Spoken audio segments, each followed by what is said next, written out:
अस्सलाम वालेकुम। मैं हूं मोहम्मद वहीद रज़ा और आप देख रहे हैं आपका अपना चैनल इल्म की खुशबू। आज हम 9th मैथमेटिक्स के चैप्टर 1 की एक्सरसाइज 1.1 से स्टार्ट कर रहे हैं। इसका पहला क्वेश्चन है find the order of the following matrixes.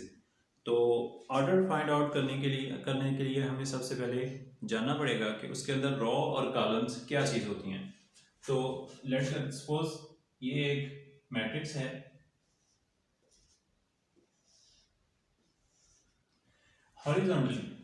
Horizontally entries को हम रॉ में कंसीडर करेंगे और वर्टिकली हम इसको कॉलम में। तो ज़्यादा तफसील में नहीं जाते चूँकि सिलेबस वैसे ही स्मार्ट हो चुका है, गवर्नमेंट ने किया हुआ है, तो ज़्यादा डिटेल में जाके आपका टाइम वेस्ट नहीं करूँगा। तो जल्दी से चलते हैं हम क्वेश्चन। मैट्रिक्स ए है 2 -5 3 6। तो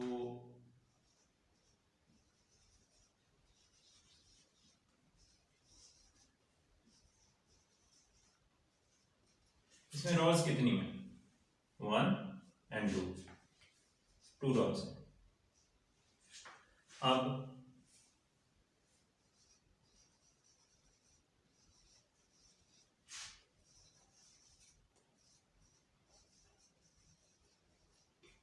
कॉलम्स कितने हैं, तो इसके अंदर कॉलम भी हमारे पास 2 ही हैं।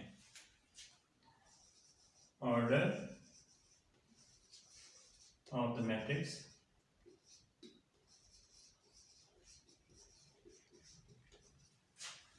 ऑर्डर हमेशा रॉ बाय कॉलम होता है, यानी order of the matrix is 2 by 2।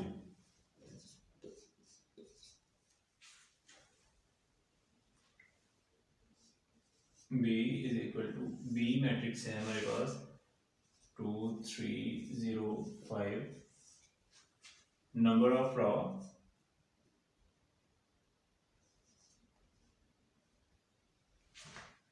हमारे पास है 2। नंबर ऑफ कॉलम हमारे पास 2। तो ऑर्डर हमारे पास है 2 by 2, या आप ऐसे भी लिख सकते हैं, लेकिन 2 by 2। अब थर्ड है C इक्वल टू 2 and 4।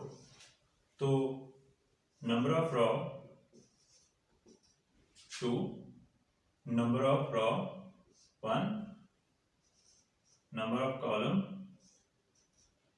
हमारे पास 2 कॉलम है इसके। तो ऑर्डर 1 by 2। नेक्स्ट है डी हमारे पास matrix D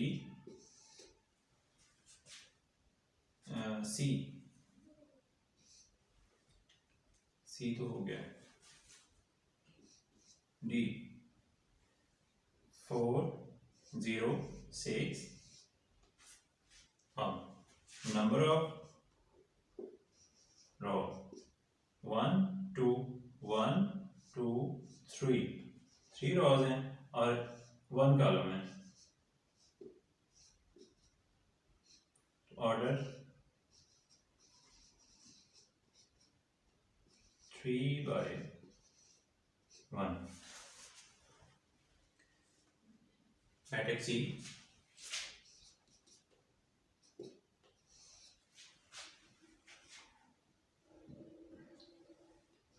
A B C D E F. तो number of rows 1 2 3। Number of columns 1 and 2। Order 3/2।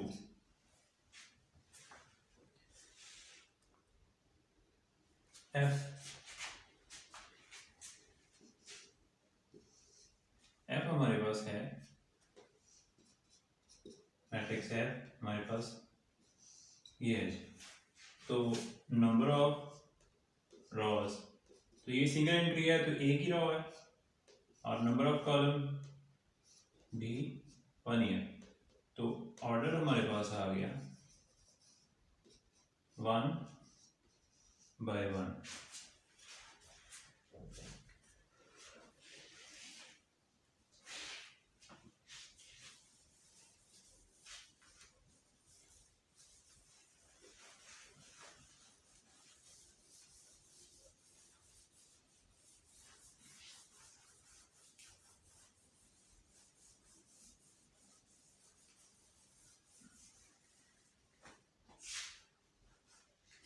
अब हमारे पास है जी 2 1 2 3 2 4 0 3 5। तो नंबर ऑफ कॉलम क्या है, number of rows 1 2 3, number of columns वो भी 3 ही हैं। तो ऑर्डर 3/3।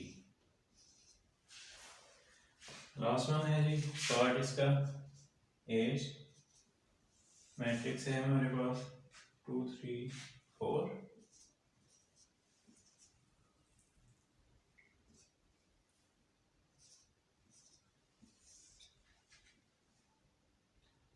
नंबर ऑफ रॉज, ये 2 रॉज हैं इसकी।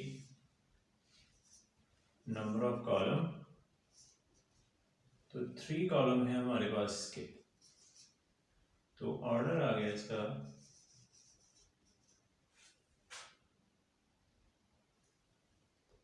2/।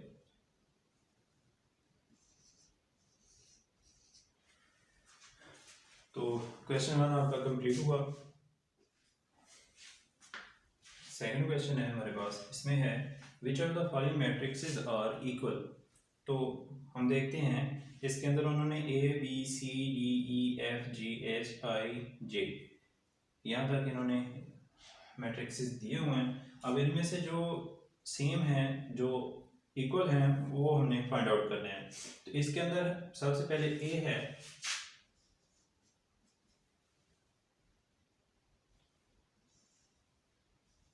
इसके अंदर सारे लिख लेते हैं। B is equal to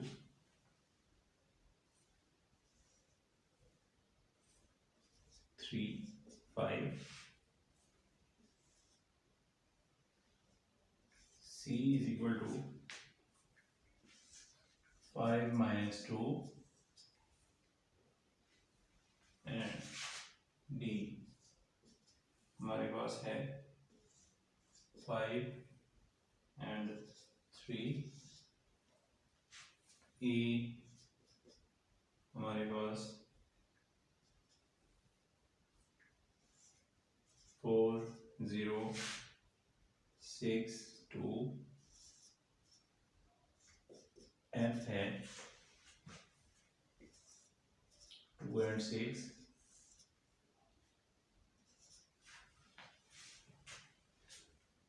G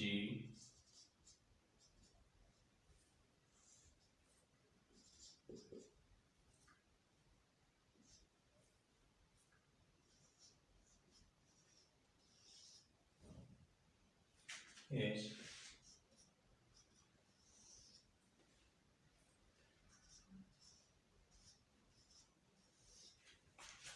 I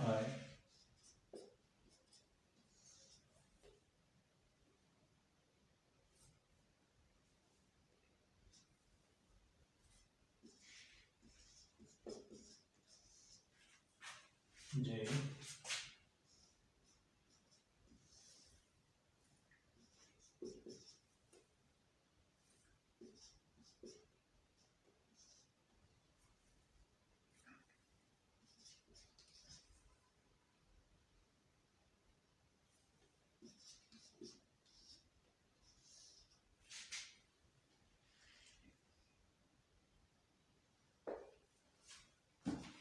अब हमने इसमें ऑर्डर्स देखने हैं कौन से इक्वल हैं। तो अब ये देखिए गौर करें ज़रा, ए सिंगल एंट्री यानी इसका ऑर्डर हमें मिलेगा 1 बाय 1। तो इसके अंदर देखें सी के अंदर, इसको ज़रा सॉल्व कर लेते हैं पहले कि c is equal to 5 minus 2 then equal to 3। देखें ये और ये दोनों सेम है, तो आंसर हमारे पास 1। फर्स्ट आंसर है हमारे पास a equal to C. Second है a ड्रॉ है, 2 कॉलम है हमारे पास। तो ये देखें ज़रा, अब इसको ज़रा सॉल्व करके देखते हैं। i इज इक्वल टू 3, तो 3 प्लस 2 इज इक्वल टू 5। तो ये और ये इनकी सेम आ गई, तो सेकंड हमारे पास आंसर आ गया b इक्वल टू i। ये भी हो गया, ये भी हो गया और ये हो गया। ये देखें इसका कोई रिजल्ट नहीं है, तो ये आ गया E F G। ये देखें ये दोनों सेम है, तो क्वेश्चन 3 का आंसर आया हमारे पास E is equal to H equal to, यहाँ पे ये भी सेम है। कैसे, इसको जरा सॉल्व करके देखते हैं। 2 plus 2 is equal to 4, J is equal to 2 plus 4 is equal to 6, 2 minus 2 is equal to 0, 2 plus 0 is equal to 2। तो ये भी बिल्कुल सेम है, तो इसका मतलब है ये तीनों हमारे पास इक्वल है।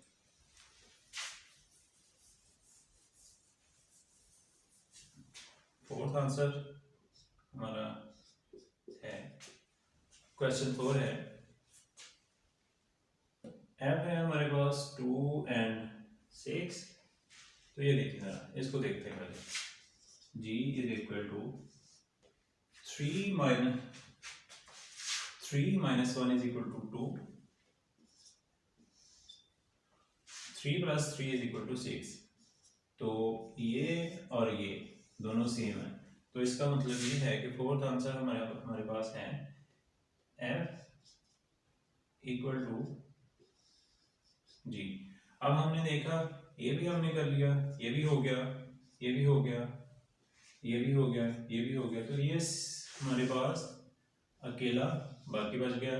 तो ये किसी के बराबर नहीं है, ये इक्वल किसी के भी नहीं है। तो इस तरह आपका सेकंड क्वेश्चन कंप्लीट हुआ।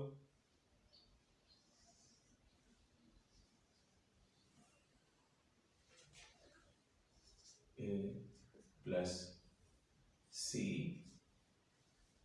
Minus 1, a plus 2b 4d minus 6 equal to 0 3 minus 2d।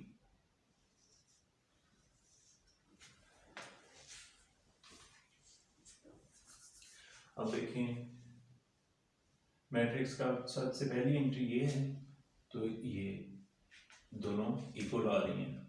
ये एंट्री इसके बराबर है, ये वाला इसके और ये इसके, तो इनको अलग अलग कर लेते हैं। अब आ गया 1, a plus c equal to 0। Second one is that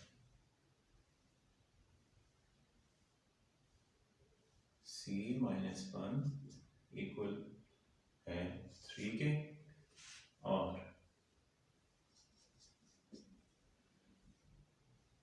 a plus 2b equal to minus 7 and 4d minus 6 is equal to 2d।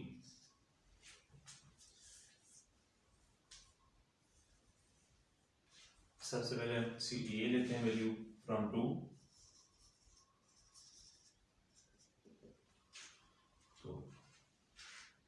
c minus 1 equal to 3, c is equal to 3 plus 1 minus 1 दूसरी तरफ जाके plus 1 हो गया तो c is equal to 4। अब 4d वाली लेते हैं। फ्रॉम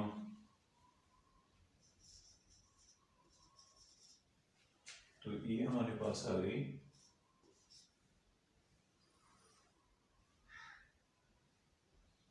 5।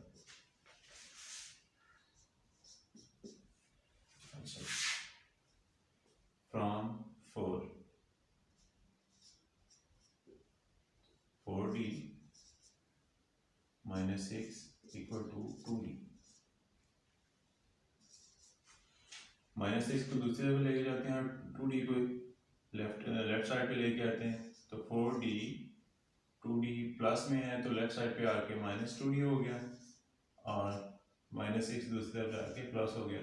4 में से 2 निकाले तो 2d हमारे पास बाकी बचा वो है 6 के बराबर और d 2 इसके साथ मल्टीप्लाई है दूसरी तरफ जाके ये डिवाइड हो जाएगा तो 2 1 2 3 2 6 then d is equal to 3।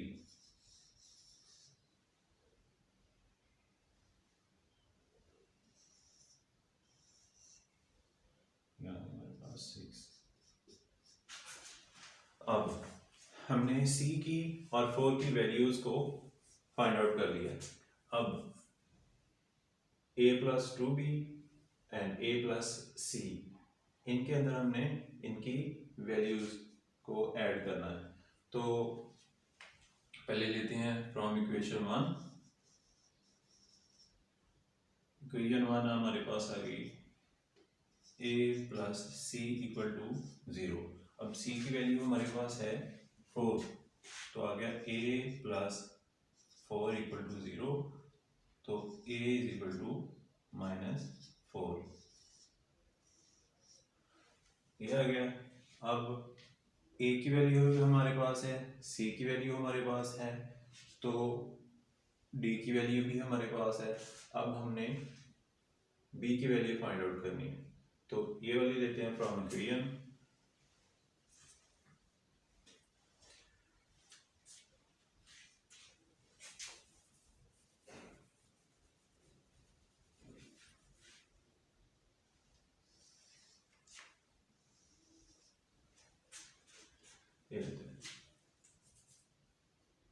a plus 2b equal to -7।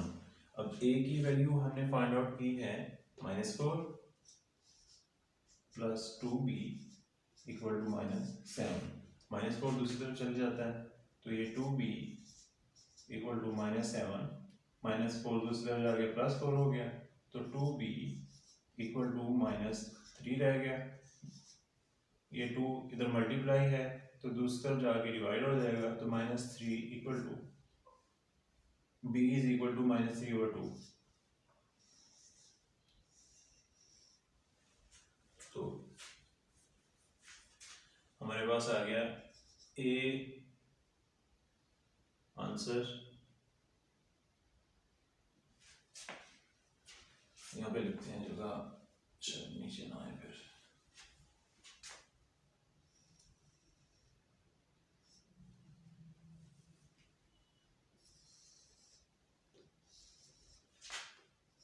a is equal to हमारे पास -4 b is equal to -3/2 c is equal to 4 and d is equal to 3। तो ये है जनाब आपका आंसर। अब मिलते हैं इंशाल्लाह नेक्स्ट वीडियो में, तब तक के लिए अल्लाह हाफिज़, दुआ में याद रखिएगा।